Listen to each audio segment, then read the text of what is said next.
There are secrets that money can't hide, and love that even betrayal can't destroy. When multimillionaire James Harrington wed the bright, vivacious Sabrina Collins, the world applauded their fairy tale romance. However, fairy tales often come with dark twists.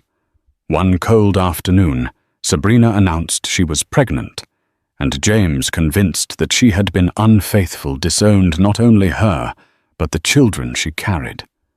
No one believed Sabrina's side of the story, and she fled in disgrace. Fast forward 9 months, and she returns with triplets who look alarmingly like her estranged husband. This isn't just a family drama. It's a ticking time bomb. James Harrington was the type of man people either envied or despised at first glance. Standing at 6'2" with dark hair slicked back and a jaw carved by quiet determination, he commanded attention whenever he stepped into a room. Born into an old money family in Charleston, South Carolina, James had been taught the fine art of stoicism and public image from a young age. Over time, he built his own fortune, separate from his family's, dabbling in tech and real estate to add to his trust fund. By 30, he was wealthy beyond imagination. By 35, he was known nationally, especially after a flurry of front-page articles regarding his business expansions. Sabrina Collins was an entirely different story. A small-town girl from rural Tennessee, raised in a modest home, brought up on the values of honesty and hard work. With sparkling hazel eyes and an infectious laugh, she was a warm presence in any space, carrying an aura of kindness that disarmed even the coldest hearts. She had left her hometown for a chance at a better life, working her way through college with scholarships and part-time jobs. By the time she finished her MBA, Sabrina was determined to scale every mountain that came her way. Their paths converged at a charity gala in New York, organized to raise funds for underprivileged children. Sabrina, working as an associate at a private equity firm, had volunteered to help with the event. James was one of the major sponsors. He couldn't tear his gaze away from her. Something about the gentle but unyielding determination in her eyes captivated him. Sabrina, for her part, was mesmerized by James's magnetism and the humility he exuded despite his towering wealth. They talked that night about everything from philanthropic ventures to childhood stories, discovering they shared common goals. They both wanted to change the world, albeit in different ways. James had the money and the reach. Sabrina had the passion and heart. It was as if the universe had scripted a perfect collision of souls. One date led to another. They were both wary of gold diggers and unscrupulous suitors. Sabrina conscious of his fortune, and James cautious about her intentions, so they took it slow. However, every night they spent together illuminated how deeply they complemented each other. James was strategic and rational. Sabrina was empathetic and intuitive. 2 months later, James proposed to her after a weekend in the Swiss Alps, where they'd gone for a charity skiing event. Sabrina said yes, tears of joy freezing on her cheeks as they stood on a snowy summit. Wedding bells chimed in Charleston at an extravagant but tasteful ceremony, attended by close family, wealthy associates, and Sabrina's humble relatives from Tennessee. James insisted on flying them all in, lodging them at the city's best hotels, making sure Sabrina's parents didn't feel overshadowed by the Harrington family's grandeur. The ceremony was like a modern fairy tale, so picturesque that tabloids splashed the wedding photos across their glossy pages for weeks. Nobody could guess that darkness brewed beneath that perfect veneer, especially not Sabrina. She was a woman in love, stepping into a seemingly enchanted palace, a place she believed could only ever nourish her heart. If only she knew that some seeds once planted might blossom into tragic misunderstandings, especially in a family as guarded as the Harringtons. The first few months of married life were blissful. Sabrina and James travelled for both work and leisure. Japan, Monaco, Italy, enjoying the luxuries his fortune could provide. Sabrina marvelled at the possibility of using those resources for charitable work. James was equally enthusiastic about Sabrina's philanthropic ambitions. But behind the extravagant vacations, subtle tensions began sprouting in the background.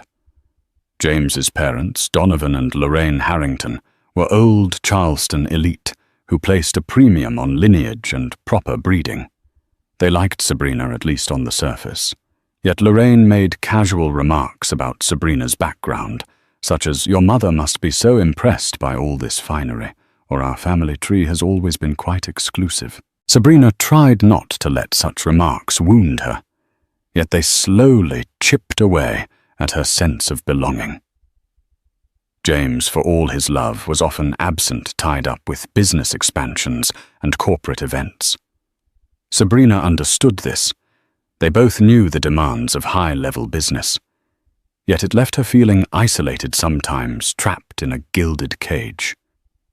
She tried to fill her time with volunteering at local shelters and working part-time as a consultant. Still, no matter how many philanthropic ventures she engaged in, she remained James Harrington's new wife in the eyes of Charleston's upper crust. When Sabrina discovered she was pregnant, her heart soared. She had always pictured herself as a mother, teaching a daughter or son the wonders of kindness and ambition. She prepared a surprise dinner for James at their family mansion, complete with candlelight, soft music, and a small gift box in which she placed a tiny pair of baby shoes. James arrived late that night, exhausted from a board meeting. The moment he took off his coat, she handed him the box, her eyes shining with anticipation. He opened it and stared uncomprehending for a moment. Then the realization dawned across his face, a mix of fear, confusion, and something else, something Sabrina couldn't name, passed in his gaze. "Are you?" he began. But Sabrina barely let him finish. She threw her arms around him. "Yes. I'm pregnant, James. We're going to be parents." His arms came around her in a reflex, but the embrace felt rigid. "Parents," he repeated dully. She pulled away, scanning his face. "Are you happy?" He paused a second too long. "Of course I am," he said, forcing a smile. "It's just so unexpected." A knot of uncertainty twisted in Sabrina's belly. She'd been on birth control, but accidents happen. She thought maybe that was what troubled him, that they hadn't planned this so soon. But something else was evident in his eyes, a flicker of doubt that refused to vanish.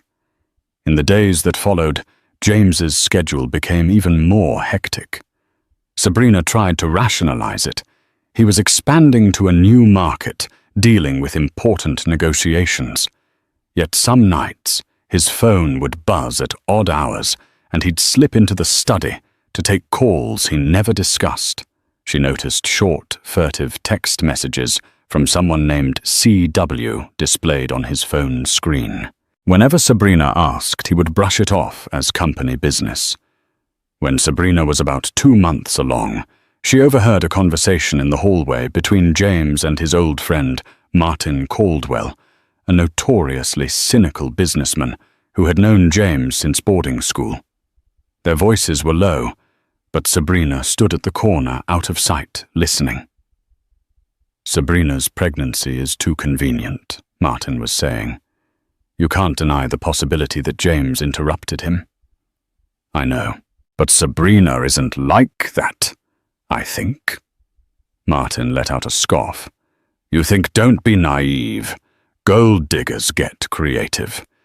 You sure the kid is yours?" Sabrina's heart froze. She clamped a hand over her mouth to keep from gasping. Immediately, James mumbled a response she couldn't fully catch, but the tone was uncertain. She fled upstairs before she heard the rest. Sabrina felt her world tilt. Never had James questioned her loyalty, at least not to her face. The hush in his voice, the doubt in Martin's accusations, shook her to the core. She suspected the Harrington family's prejudices might be fueling these doubts. Perhaps Donovan or Lorraine had whispered something, or maybe Martin had conjured this suspicion on his own. She felt alone. Though she tried to confront James about it that evening, he insisted everything was fine. She wanted to believe him, but deep down, she couldn't help feeling that the foundation of her marriage was beginning to crack. And she feared what might come next. As her pregnancy progressed, Sabrina did her best to remain positive. She attended prenatal checkups, took vitamins, and decorated the spare room in soft pastel colors for the nursery. Whenever James accompanied her to a doctor's visit, though he seemed distant eyes fixed on his phone as he answered emails, Sabrina tried to chalk it up to stress. At a family gathering at the Harrington estate, Sabrina's concerns deepened. Lorraine, having had too many glasses of champagne, approached Sabrina with a delicate smirk. "So, dear, remind me, when exactly did you conceive?" Caught off guard. Sabrina tried to calculate the approximate date. "Somewhere around 6 weeks ago. I'm about 10 weeks pregnant now, you know." "6 weeks ago," interesting, Lorraine murmured, an eyebrow arched high. "And were you and James even in the same city? Then I recall he was in London on business." Heat pricked Sabrina's face.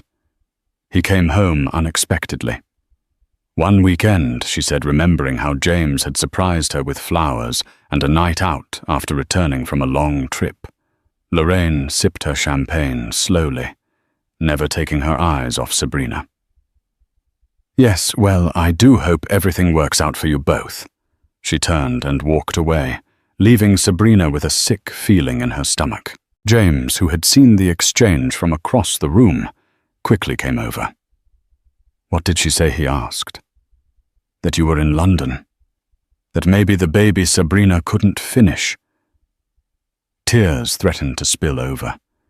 James embraced her, though again, the gesture felt forced. "Don't mind her. She's drunk," he said, but an unease lingered in his eyes. Later that night, Sabrina dreamt of a baby's cries echoing down the empty halls of the Harrington mansion, with no father around to comfort them. She woke up sweating, a cold dread curling in her gut. It got worse when a family friend, Michelle Carter, a prominent attorney in Charleston, and someone who had always been cordial to Sabrina, invited her for lunch.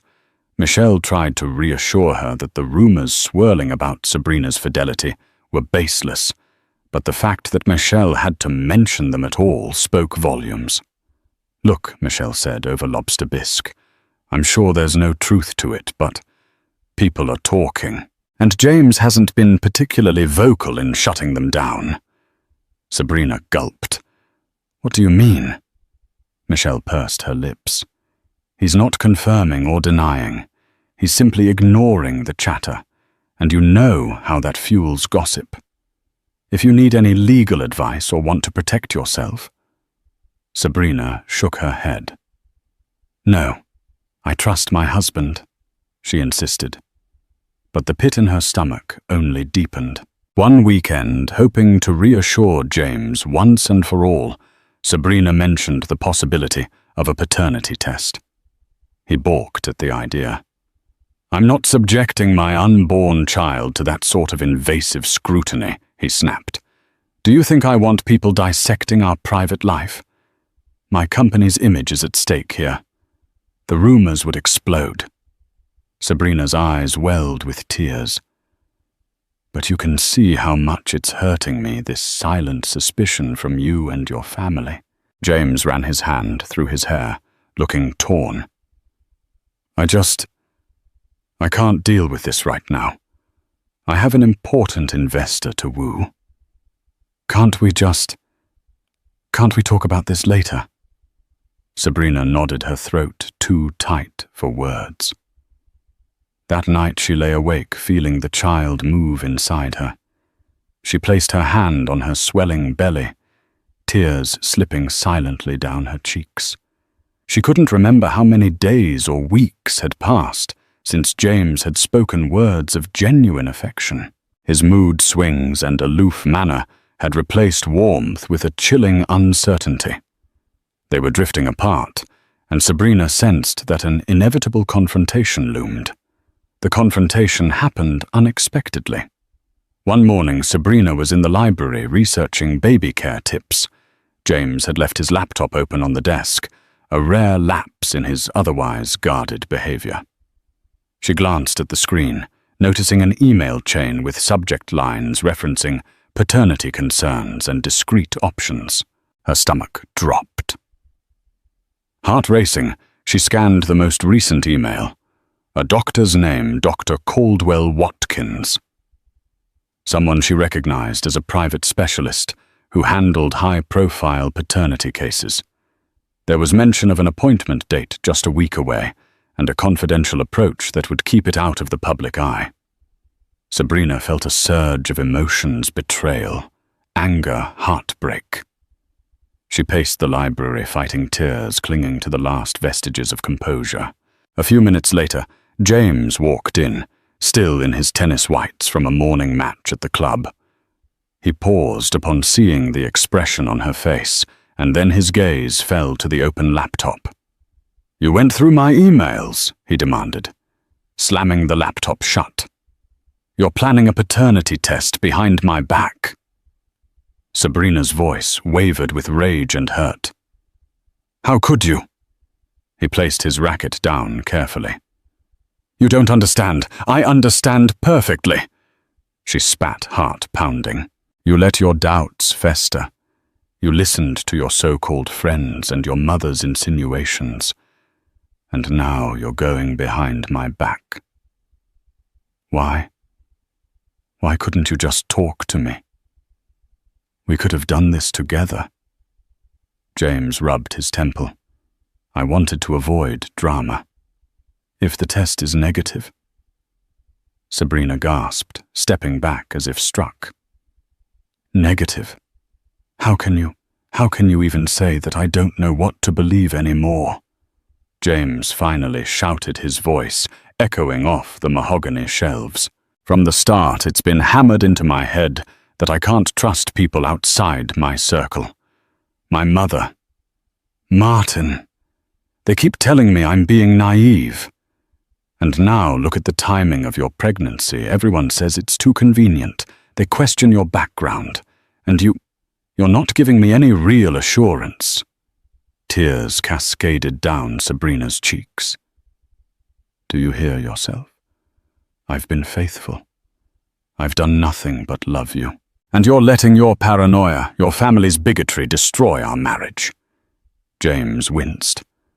"I'm sorry, but I need proof." Sabrina's entire body trembled. "Then there's nothing left to discuss." She stormed out of the library, ignoring James's pleas for her to come back. She packed a small bag heart in her throat. She didn't know where she was going, only that she needed to get away from the suffocating mansion, from the father of her inborn child, who refused to trust her. She called a taxi, ignoring James's repeated calls and texts. As the taxi pulled away from the gates, Sabrina glanced back at the imposing Harrington estate, its pillars and gardens gleaming in the midday sun. The place that had once held all her hopes now stood as a cold fortress of suspicion and heartbreak. Sabrina fled to the only place that offered solace: her parents' small farm in rural Tennessee. The shift from Charleston's aristocratic enclaves to the rustic farmland was jarring but liberating. As she stepped onto the porch, her mother, Catherine Collins, rushed out to hug her. Sabrina collapsed into her mother's arms, sobbing. Her father, Robert Collins, a quiet man who spoke volumes through his steadfast presence, walked up slowly. "We'll take care of you," he said simply, clasping his daughter's hand. For a few weeks, Sabrina found refuge in her childhood home. She slept in her old room with faded posters on the walls, the whir of the ceiling fan, a lullaby of sorts. She helped her mother with household chores, relishing the normalcy, the sense of belonging. One afternoon, as Sabrina sipped lemonade on the porch, her childhood best friend, Sarah Martin, dropped by. Sarah had heard rumors of trouble. Over the years, their contact had been minimal, but old bonds quickly reignited. Sabrina confided in Sarah about James's suspicions and the looming paternity test. Sarah listened quietly occasionally, placing a reassuring hand on Sabrina's belly. "I never liked what you told me about his family," she admitted, "but I also never thought James would stoop so low." Sabrina shrugged her eyes, still swollen from crying the night before. "I didn't either." She flipped through her phone, noticing texts from James. Some were demanding, others apologetic, as if he were caught in a storm of his own making. She ignored them all. She needed time to think. Still, a part of her ached for James. She remembered the gentleness she had seen in him during their first months, the sweet gestures, the whispered promises. How could he have allowed all that to be overshadowed by distrust? In the 3rd month of her pregnancy, she finally visited a local obstetrician. Everything seemed normal, except the doctor noted that she was carrying more than 1 baby twins at least. Sabrina stared at the ultrasound screen in awe. 2 sets of tiny hands, tiny feet, 2 beating hearts. She choked on a sob, half in amazement, half in fear. As the months wore on, Sabrina began to feel more nauseous than usual. She struggled with morning sickness that often stretched into the afternoon. Her mother worried, insisting on bringing Sabrina to the local clinic more frequently. That was when Dr. Myers, the local OB/GYN, noticed something unusual. After a series of scans, Dr. Myers called Sabrina in. "I have some big news," the doctor said, her tone cautious, but with a hint of a smile. "We miscounted before." She flipped the ultrasound images on the screen. "This is not a set of twins. It's triplets." Sabrina's jaw dropped. Triplets. 3 babies. She felt as if the room spun for a moment, and her mother gripped her hand excitedly. Sabrina's tears flowed freely, but beneath the awe and joy, anxiety gnawed. How would she handle 3 babies alone? Then came another blow. Dr. Myers explained that with triplets, complications could arise. Sabrina needed specialized care, possibly bed rest, as she approached her 3rd trimester. The cost of such care would be substantial. Sabrina had some savings from her prior consulting work, but she had never planned on raising 3 babies without her husband's support. That night, she lay awake, hand resting on her belly, feeling fluttery movements. She whispered to them, promising to love and protect them, no matter what. And in the back of her mind, she wondered if James would ever come around, or if he would remain shackled by doubt forever. As the weeks passed, the gossip mill in Charleston churned out a range of stories about Sabrina's absence. Some said she had run off with a secret lover. Others claimed she'd been caught red-handed, and James had kicked her out. The Harringtons, for their part, maintained a stony silence, refusing to speak about private family matters.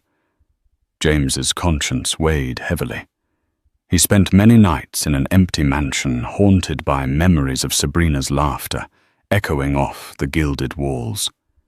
His mother and father continued to drop hints, telling him he was better off. Martin Caldwell, ever the cynic, pushed James to finalize a divorce before Sabrina came after his fortune. And yet James couldn't bring himself to take that step.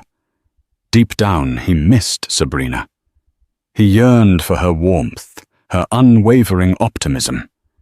She had made him believe in the better parts of himself.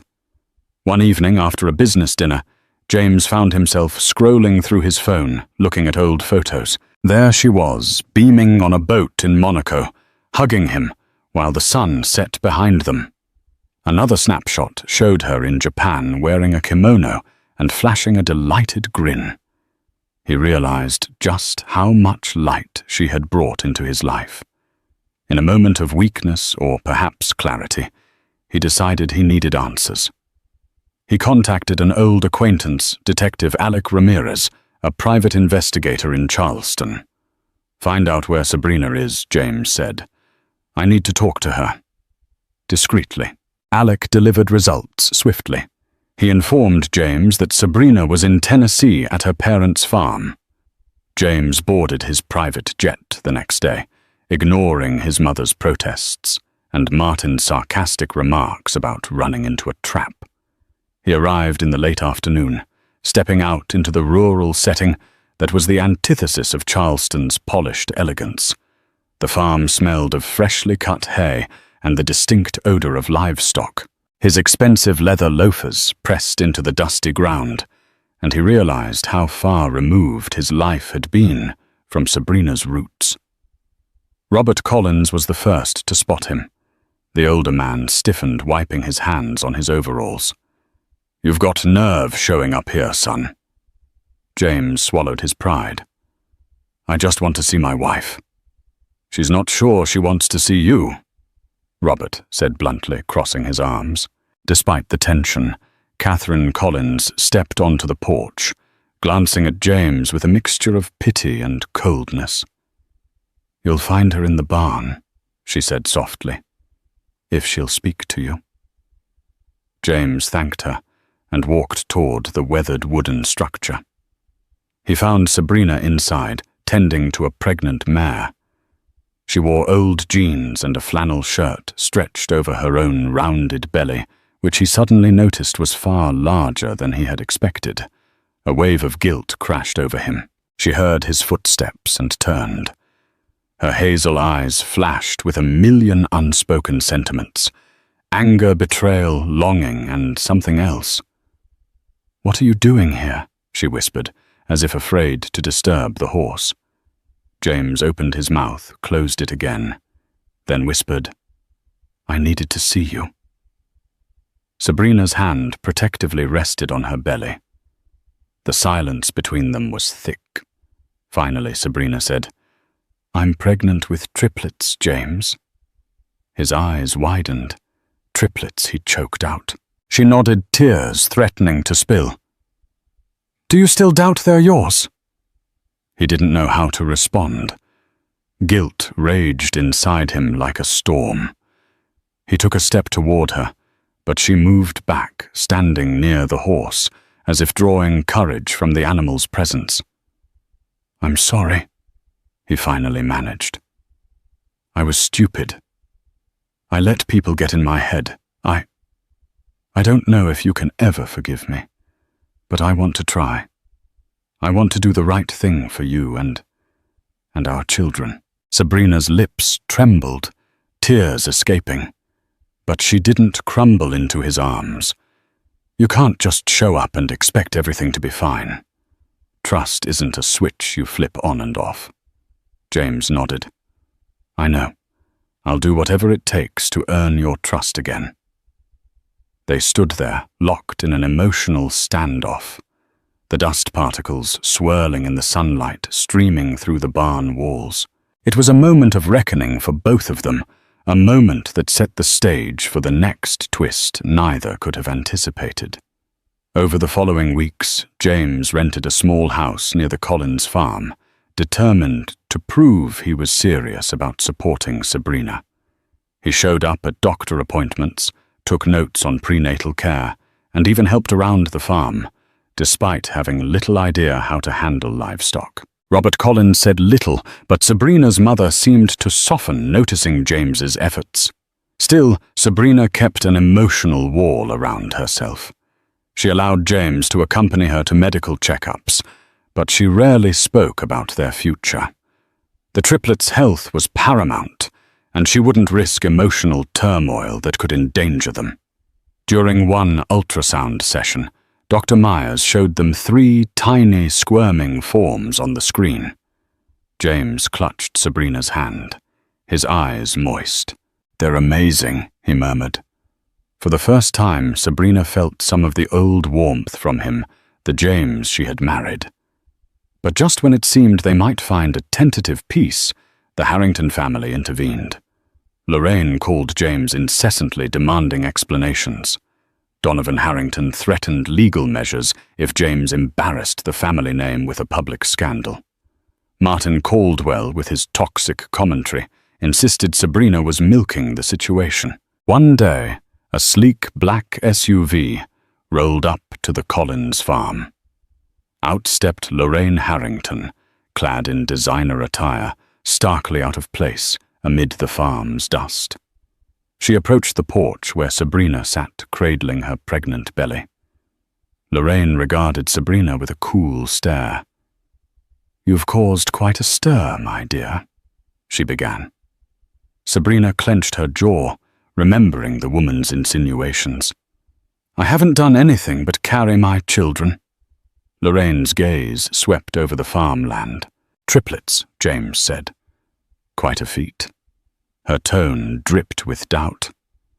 "But I must ensure these are truly Harrington heirs. We've hired Dr. Caldwell Watkins to conduct a non-invasive prenatal paternity test." Sabrina's anger flared. "James and I are handling our affairs. We don't need your involvement." Lorraine offered a thin smile. "I'm afraid you do. My husband and I will not have our family's legacy tainted. Either you cooperate, or we pursue more aggressive legal channels." Sabrina's eyes filled with tears of rage and hurt. "You just can't accept that maybe, just maybe, I'm not the monster you think I am?" Lorraine lifted her chin. "I'm protecting my family. Make your choice."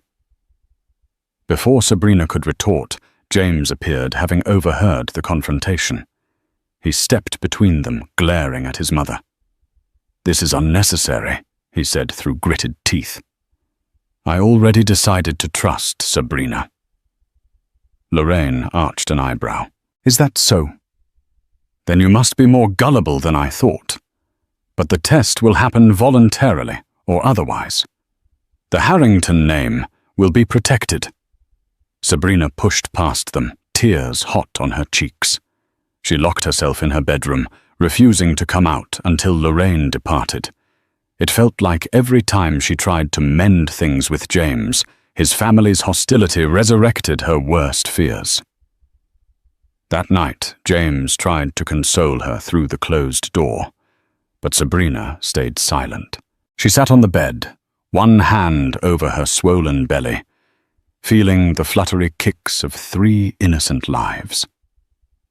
She whispered a tearful apology to them for the chaos they'd soon inherit. Despite James's protests, Lorraine managed to schedule a non-invasive prenatal paternity test with Dr. Caldwell Watkins. Sabrina eventually agreed, if only to put the matter to rest once and for all. She steeled herself for the procedure, which involved a simple blood draw from Sabrina and a cheek swab from James. The tension in the clinic's waiting room was palpable. Sabrina sat on one side, James on the other, Lorraine hovering like a hawk. After the samples were taken, they were told to expect results in about a week. In that week, Sabrina tried her best to focus on her health. She was nearing her 3rd trimester, her belly big and heavy. She could no longer do simple tasks without discomfort, and Dr. Myers recommended partial bed rest. James took time off from his company to help her cooking meals, massaging her swollen feet, and reading parenting books out loud. There were glimmers of reconciliation moments when they laughed about baby names or how the triplets would inevitably turn their lives upside down. Yet Sabrina's guard remained. Every time she glimpsed Lorraine's face or remembered Martin Caldwell's accusations, she felt a dagger of betrayal twist in her chest. She couldn't shake the memory of James's first reaction, if the test is negative. Finally, the results arrived. Dr. Watkins called them into his private office, the atmosphere heavy with unspoken tension. James sat on Sabrina's left, Lorraine on her right, as Dr. Watkins reviewed the folder. "Well," Dr. Watkins began clearing his throat. "There's no easy way to say this, but I'll state it plainly. Based on the genetic markers taken from the fetal DNA and Mr. Harrington's sample," he paused dramatically, shifting his gaze among them. "James Harrington is the biological father." Sabrina let out a breath she hadn't realized she'd been holding. Relief coursed through her, followed by a flash of anger. Anger that she had been forced to prove something so intimately obvious. James's shoulders sagged as if a massive weight had fallen away. He reached for Sabrina's hand, but she pulled hers back. Lorraine's expression flickered with something resembling shock, then annoyance. She quickly composed herself. That's settled then," Lorraine said, standing. Without another word, she strode out of the office. James exhaled shakily, turning to Sabrina. "I'm sorry," he whispered. "I'm so sorry you had to go through this." Sabrina couldn't speak. Tears threatened to spill, a raw mixture of relief and lingering hurt. She wanted to forgive James, but she also wanted him to understand the depth of the pain he had inflicted, pain that wouldn't vanish with a single apology. They rode home in silence, Sabrina gazing out the car window at the passing countryside. The test confirmed the truth, but it didn't eradicate the scars of doubt that had led them to this point. News of the paternity results spread quickly among Charleston's elite circles, as if carried on the wind of whispered phone calls.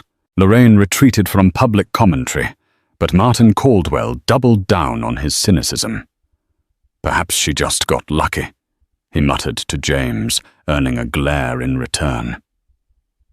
Sabrina felt physically and emotionally depleted. She decided to stay in Tennessee until the triplets were born, finding a sense of peace in the open fields and her parents' unwavering support. James continued to reside in the small rental house nearby, trying to show Sabrina he was committed. He would bring her fresh produce volunteer to drive her to appointments and read up on fatherhood, but he couldn't erase the memory of how quickly he had believed the worst. Their conversations often devolved into tense silences. They tiptoed around each other, uncertain whether to embrace or retreat. One evening, Sabrina was struggling with back pain in her bedroom when James knocked on the door. She let him in too tired to argue. He placed a gentle hand on her lower back, massaging lightly, offering a moment of relief. "Thank you," she murmured. He sighed, sitting beside her. "We need to talk." Sabrina nodded, staring at her hands. James began looking down. "I never meant for it to go this far. I was scared of losing everything. My family's legacy, my reputation. You. I felt trapped by all these expectations. That's not an excuse, but it's the truth." She listened, her voice trembling as she replied, "I understand you were under pressure, but that doesn't justify doubting my fidelity. Do you realize how humiliating it was? Having everyone think I was a gold digger or a cheater." James cradled his head in his hands. "I'll regret it for the rest of my life," he whispered. "Please tell me how to fix this." Sabrina's eyes brimmed with tears. "I'm not sure you can. But if we're going to raise these babies together, we need a fresh start. We need to leave behind the Harrington mansion, the rumors, all of it. Start somewhere new. Maybe even here in Tennessee, at least for a while." James's brows furrowed. "You want me to leave Charleston?" I want us to build a life away from the ghosts of your parents' influence, she said firmly. If we can't do that, I don't see how we can move forward. He paused, wrestling with the idea. The Harrington name carried weight, and so did his business empire. Yet the look in Sabrina's eyes told him this was no idle request. It was a lifeline for their marriage. "Okay," he finally said, voice shaking with resolve. "I'll do it. Let me figure out how to run my businesses from a distance. But if you need it, I'll give you that space." Sabrina exhaled relief, warring with apprehension. They had taken a step toward reconciliation, but it was like walking on a tightrope, uncertain if they would reach the other side without falling. Sabrina was about 36 weeks along when she woke one night with intense abdominal pain. Panic surged. She'd been on partial bed rest, closely monitored by Dr. Myers, but triplets often arrived early. She called out for her mother. James, who was sleeping in a guest room, came rushing as well. Within minutes, they were helping Sabrina into the car, racing to the nearest hospital. The pain intensified, and Sabrina's heart pounded in terror for the safety of her unborn children. The hospital staff swiftly prepared for delivery. It was a whirlwind, nurses, doctors, bright lights. James donned scrubs, staying by Sabrina's side, holding her hand as she screamed through contractions. He wiped her brow, whispered encouraging words, tears in his eyes. The first baby arrived with a piercing wail. A little girl. She had a tuft of dark hair, reminding Sabrina immediately of James. "She's beautiful," James choked out, overwhelmed. Just minutes later, the second baby. Another girl emerged quieter, but healthy. And finally the third, a boy with a furious cry that made both parents laugh in relief. Hours passed in a blur of medical procedures. Eventually, Sabrina held her 3 newborns in her arms, tears streaming down her face. She looked at James, who was utterly entranced by the tiny bundles. They named the babies Charlotte Olivia and William, traditional names that honored both of their heritages. "I love you, James," whispered, pressing his forehead to Sabrina's. "And I love them. I'm so sorry for everything." She nodded. No words adequate for the storm of emotions raging inside her. They had created 3 new lives, each baby. A testament to love, perseverance, and the possibility of forgiveness. For a brief moment, everything felt perfect. The tension, the betrayals, the gossip. None of it mattered in that hospital room as they marveled at the miracle of life they had brought into the world.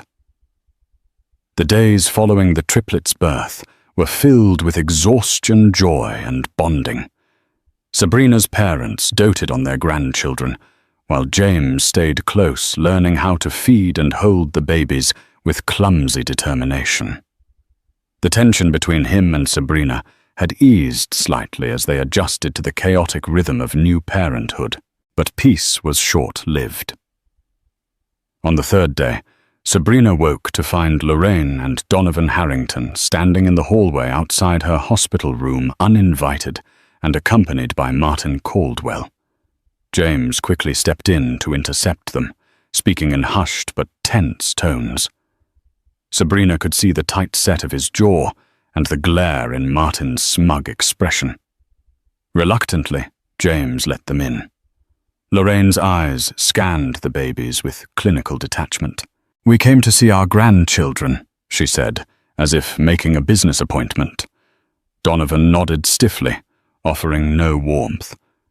Sabrina cradled Charlotte protectively. "They're resting," she said, coolly, not inviting them closer. Lorraine's voice turned sharper. "James tells us you're staying in Tennessee. That's not practical for children of this legacy. They need proper connections, education, exposure. Charleston offers that." James cut in. "We're staying here. For now." Martin scoffed. You're going to raise Harrington heirs on a farm." Sabrina's anger flared. Better here with love and honesty than in a mansion full of control and suspicion. Before anyone could respond, she stood and asked them to leave. "This is not a negotiation room. It's my recovery space, and they're not pawns." Lorraine hesitated, clearly offended, but James didn't back down. "You heard her," he said firmly. "It's time to go." Once they were gone, Sabrina collapsed into her hospital bed, heart pounding. James sat beside her, placing a hand gently on her shoulder. "I'm sorry," he whispered. She didn't answer. Her body trembled with the exhaustion of birth, but also the weight of knowing their peace could be shattered at any moment by a knock on the door and the past waiting outside. Once the babies were cleared to leave the hospital, James arranged for a comfortable home nurse to assist given the workload of 3 newborns. Sabrina was grateful for the help, even if the extravagance felt out of place in rural Tennessee. Still, the small farm-style house they had rented was warm and welcoming, a far cry from the towering halls of the Harrington mansion. Nighttime feedings were chaotic. Sabrina and James took shifts, each fumbling through diaper changes and lullabies. Sometimes they would bump into each other in the hallway, each carrying a crying baby, and despite the chaos, they'd share a weary smile. Moments like these forged a fragile bond, like forging steel in the fire of sleepless nights. Sabrina's parents came by often, offering homemade meals, rocking the babies to sleep, and providing moral support. Catherine teased James when he first tried to burp baby William, who promptly spit up on his designer shirt. James laughed it off, surprising everyone, including himself. Slowly, he was letting go of his polished, billionaire persona, becoming a father above all else. On Sundays, they'd take the babies for a short walk in the fields, letting them get gentle sunlight and fresh air. Sometimes the local townspeople would wave from afar, respecting their privacy yet clearly curious about the high-profile couple who had settled among them. Despite these moments of serenity, Sabrina and James remained aware of the Harringtons looming in the background. Donovan had emailed James documents, suggesting the children be included in a trust fund managed by the Harrington estate. Lorraine occasionally sent gifts, always accompanied by sharp-edged notes about the baby's future. James largely ignored them, focusing on building a new life. One day, as Sabrina was reading to the babies, she received a notification on her phone. It was a link to a tabloid article. The headline read, "Millionaire James Harrington's wife exposed, triplets, now confirmed his, but was there ever cheating?" The article rehashed old rumors painting Sabrina as a cunning farm girl who had trapped James with pregnancy. She felt her blood boil. The past month's stress flooded back. James, who noticed her stricken expression, took her phone. His face hardened as he read. "I'll take care of this," he said. Sabrina shook her head. "It's never ending, James. These rumors, they aren't going away." He sat beside her, placing an arm around her shoulders, careful not to jostle Charlotte in Sabrina's lap. "We can't control what the media says, but we can control how we live." She felt tears prick her eyes. "Can we? Or will they always invade our lives?" James pressed his forehead against hers, voice trembling with sincerity. "I want a future with you without lies, without suspicion. I'll fight for our family, I promise." Sabrina let out a shaky breath. "Then fight with me, not against me."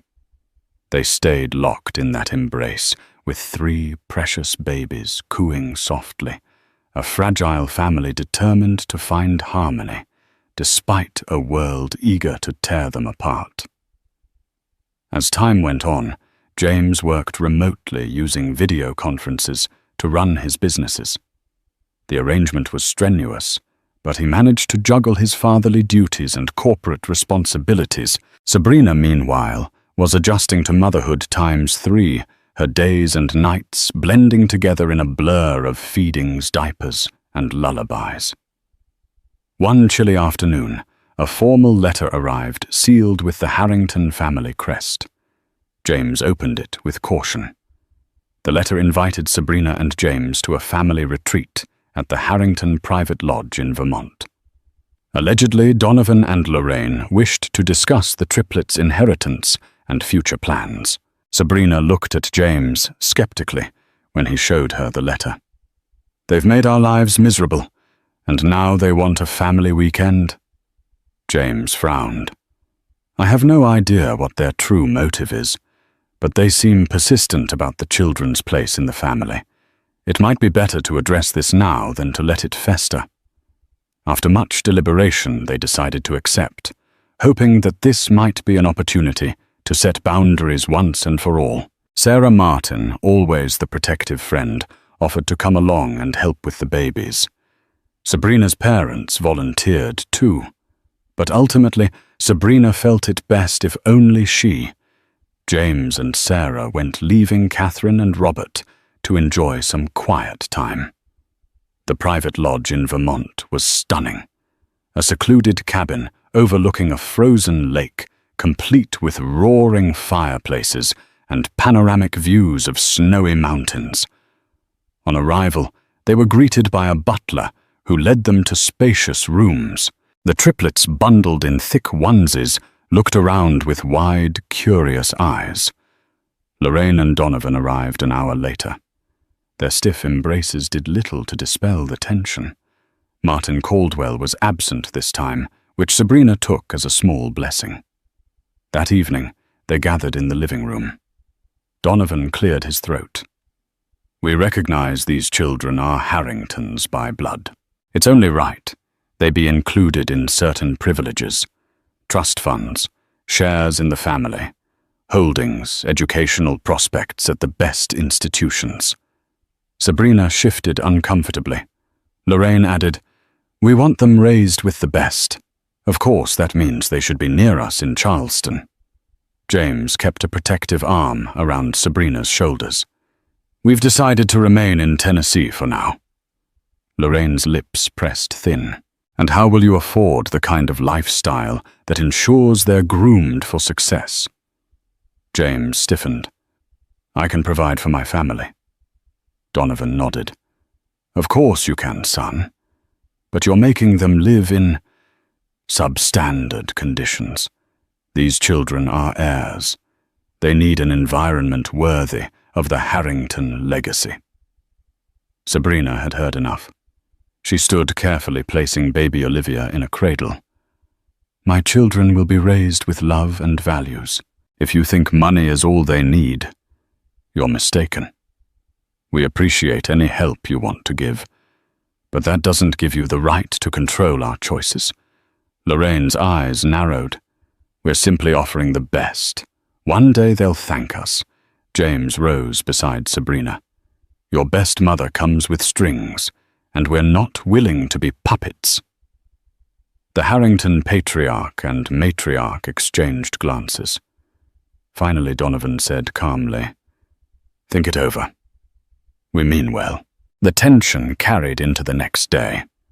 Sabrina awoke with a throbbing headache, drained from trying to juggle the babies in an atmosphere thick with expectation.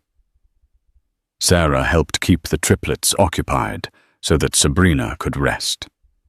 James spent hours locked in tense discussions with Donovan about business and family obligations. In the end, it became clear that while Donovan and Lorraine wanted to secure the triplets' future with Harrington wealth, they also wanted control over how they were raised. Sabrina refused to yield. So did James, albeit with some inner conflict. They left Vermont with no final resolution. However, in a surprising gesture, Lorraine kissed each baby goodbye, looking momentarily softened. "They are perfect," she whispered, genuine emotion flickering across her usually composed face. Sabrina felt a pang of sympathy. Maybe Lorraine's veneer masked a woman trapped in the rigid expectations of a powerful family, just as James had once been. Back in Tennessee, life for Sabrina and James settled into a steady but fragile rhythm. The triplets, Charlotte, Olivia, and William, were growing fast, their unique personalities beginning to shine. Charlotte was fiery and loud, Olivia calm and observant, and William endlessly curious. Days were filled with laughter diapers and exhaustion. Evenings brought quiet moments where James and Sabrina would sometimes sit in silence, overwhelmed but united in their love for their children. Yet beneath the calm surface tension simmered. The Harringtons, though miles away, remained a looming shadow. Lorraine continued to email about elite nannies and invitations to christenings in Charleston. Donovan sent documents regarding trust funds and legacy planning. James, caught between his heritage and his wife's need for boundaries, tried to juggle both. But Sabrina noticed the hesitation in his eyes whenever Charleston came up. One afternoon, she caught him on a video call with Lorraine discussing a Charleston-based nanny. When he hung up, she confronted him. "Are you still letting them influence our lives?" she asked. James insisted he just wanted help. They were both overwhelmed. But Sabrina's trust was still healing. "We don't need spies in our home," she snapped. "We need peace." The argument escalated. The triplets cried. They both retreated, emotionally drained. Apologies came later, but the rift lingered. Then came a moment that brought everything into sharp focus during a routine checkup. Dr. Myers noticed Charlotte wasn't meeting certain developmental milestones. Concerned, James arranged for a pediatric neurologist, Dr. Timothy Morgan, to fly in from Charleston. The visit went well, and Charlotte was deemed fine with minor delays. But then Sabrina overheard a phone call between Dr. Morgan and Lorraine discussing persuading the couple to return to Charleston for better facilities. Furious, Sabrina confronted the doctor, who admitted Lorraine was trying to influence decisions. James backed his wife, but was visibly torn. That night, Sabrina made a quiet but firm decision. "I won't raise my children in a war zone between my home and your family," she said. "If you're with us, James, then be with us. Fully." Her words struck deep. James saw the weariness in her eyes, the pain still fresh from months of betrayal and gossip. He realized that loving Sabrina wasn't enough. He had to choose her. Not in part, in full. The choice wasn't easy. But for the sake of their children and the woman who had stood alone far too long, he knew what he had to do. The final fracture came when Sabrina's father fell gravely ill, sending her and James rushing to the hospital with 3 restless infants in tow. The weight of parenthood, health fears, and unresolved tension bore down on them like never before. And just as the storm reached its peak, a call from Martin Caldwell shattered any illusion of peace. He demanded James return to Charleston, claiming urgent business. Against his better judgment, James went, leaving Sabrina behind to care for her fragile father and their triplets. In Charleston, Martin presented what he claimed was proof-falsified bank statements that appeared to show Sabrina siphoning funds. James's heart raced, but instead of panic, his instincts kicked in. Upon closer inspection, the documents fell apart, errors in routing numbers, inconsistent dates. He realized it was a desperate attempt to drive a final wedge between him and Sabrina. Outraged, James confronted Martin, and then Lorraine, who admitted to orchestrating the investigation for his protection. That was the breaking point. James, once hesitant to confront his mother, now stood tall. If this is what protecting me looks like, lies, sabotage, paranoia, then I want no part of it. Sabrina is my wife, and you've disrespected her for the last time." He stormed out, severing ties with anyone who dared come between him and his family. When he returned to Tennessee, Sabrina was in the kitchen rocking William, while stirring soup for her recovering father. Her face was weary, her eyes cautious. James told her everything. The fake documents, the confrontation, the choice he had made. "I'm done with them," he vowed. "I'll walk away from the Harrington name if I have to. I want you. I want our family." Sabrina, worn and wary, listened in silence. Her eyes welled up. "Do you know how long I've waited to hear that?" she whispered. "I never stopped loving you, but I couldn't keep fighting for us alone." James stepped forward, pulling her into a trembling embrace. Between the simmering soup, the soft babble of their baby, and the aching truth between them, something broke and something healed. It wasn't perfect, but it was honest. And it was enough. That night they tucked the triplets in together. No more walls, no more doubts, just the quiet promise of a future rebuilt not on legacy but on love hard-earned. 6 months passed, and the triplets' first birthday arrived like a sunrise after a long storm. Charlotte, Olivia, and William had grown into joyful, crawling bundles of energy, each with a distinct personality. Sabrina and James, now deeply rooted in Tennessee, had reshaped their lives into one of simplicity, sincerity, and love. James had gradually distanced himself from the Harrington legacy, instead launching a sustainable farming initiative that supported the local economy. Meanwhile, Sabrina led charitable efforts for rural education and maternal health, regaining her professional identity while embracing motherhood. On the triplets' birthday, the farm buzzed with laughter and warmth.